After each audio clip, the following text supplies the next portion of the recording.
Stiff leg deadlift versus the RDL. What are the main differences? So the first fundamental difference is how they're going to be executed.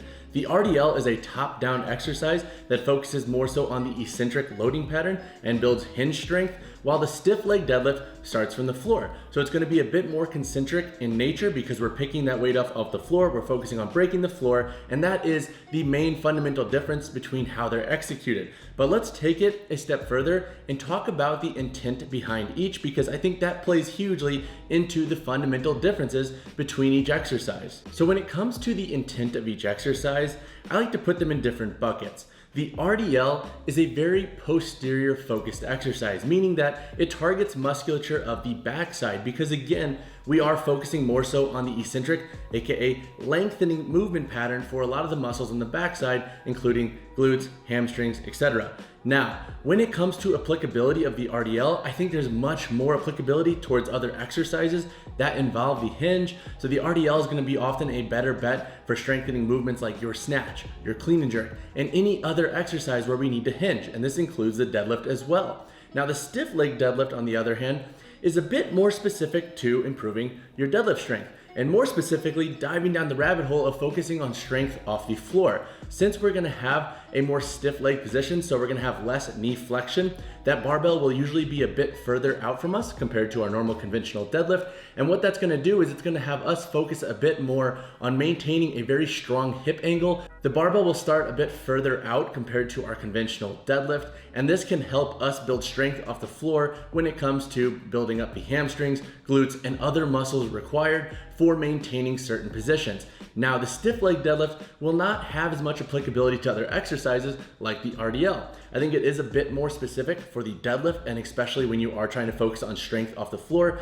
because we're not really starting in that stiff leg position in a lot of movements. And understanding this fundamental difference of intent can help you direct your programming and help you decide which would probably be better based on your goals, because at times I think some lifters kind of rope them into the same exact thing, but they're not the same exact thing, and they each have their own level of specificity. So when it comes to muscles worked for each of these exercises, we're gonna have primarily the posterior muscles involved when it comes to executing each of these movements. So the hamstrings, glutes, the lats to some degree, the traps, we're gonna have the erectors stabilizing. All these muscles will be our prime movers. But if we take it a step further, we can even direct our approach a bit more specific in nature. And this all circles back to our focus on intent. So with the RDL specifically, we are starting from, once again, a top-down position. We're focusing on eccentric loading. So a lot of our focus is gonna be on the hips and moving around that hinge position. So hamstrings and glutes are gonna be fired up in the RDL variation. Now, on the other hand, the stiff leg deadlift starts from the floor. So what would that indicate? That would indicate that we're probably gonna get a bit more work out of the back musculature because we are having that barbell be further away from the body to start usually, and we're gonna have to fight to maintain our torso's positioning. So making sure we're not going into excessive flexion as soon as we start to lift that bar. We're gonna have the lats, the traps, the erectors serving as stabilizers in this movement a bit more compared to the RDL. And that's once again because we're picking that barbell up off the floor. We're not starting from the top and only focusing on the hinge. We are connecting a bunch of different dots with the stiff leg deadlift and focusing a bit more on the concentric movement pattern with the barbell that's further from our center of mass. So all of those muscles that are usually used in the deadlift to keep that bar tight are going to be firing. And those, again, are going to be a bit more focused on the back musculature in addition to our prime movers, aka the hamstrings and glutes in the stiff leg deadlift. So a few pros and cons that I think are worth mentioning for each exercise are as follows. So let's start with the RDL. Pros include wider applicability to multiple other movements, and I think it's a bit more friendly for athletes who want to improve their hinge strength or posterior strength for their sport.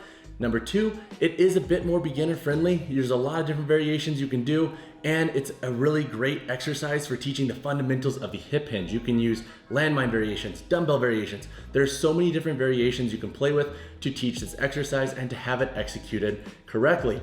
The third benefit of RDLs is that they can be progressed in multiple ways. So on top of being beginner friendly, you can do single leg RDLs, you can bias how you're moving through those RDLs, you can add pauses, you can add tempos. There are so many other ways you can make RDLs tough, and it kind of opens up a lot of different avenues for training the posterior. Some cons of the RDL there really aren't a lot, to be quite honest with you. If I had to come up with any cons, it would be more so just like fluff for this video, but I don't really see any true cons with the RDL because again, there are so many regressions, progressions, and variations that I think if you are trying to focus on the posterior side of your body, there is a variation out there that you can really fine tune for your needs.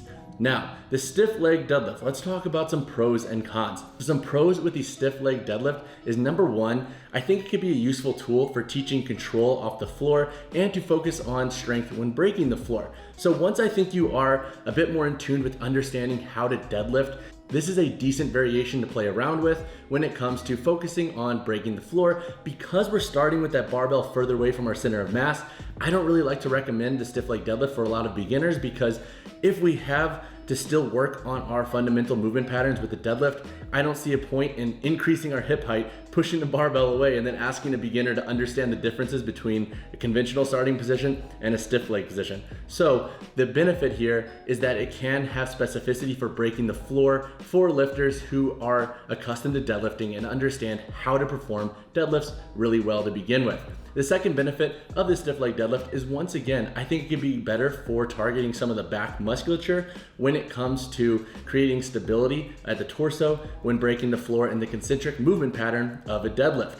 Some cons that come along with the stiff leg deadlift include, number one, and I kind of touched on this in the first benefit, is that I don't think it's the easiest variation for beginners. Plus, I often ask, like, why are you trying to perform it? Because there are usually better means for training strength off the floor, and that usually comes in the form of adding pause or tempo deadlifts to our normal conventional deadlifts. So, con of stiff leg deadlift is that I think it can be tough for beginners at times to conceptualize some of the fundamental differences when it comes to hip, knee, and torso positioning with this exercise. Another con of the stiff leg deadlift, and this is just my personal con, is that when we are trying to program certain aspects of specificity for, like, let's call it breaking the floor or building a back or building a bigger deadlift, I just think there are better variations out there. I am not that big of a fan of a stiff leg deadlift, and its scope of specificity is so narrow that for most lifters, we can get by doing other things that I think are actually more productive and may not be as fatiguing as a stiff leg deadlift. All right, so now let's chat on programming with each of these because that's a big question that I get asked often when we're comparing the two. So we briefly touched on a lot of these aspects throughout this video, but I'm gonna give a couple clear-cut examples as to when I would use each of these in a program.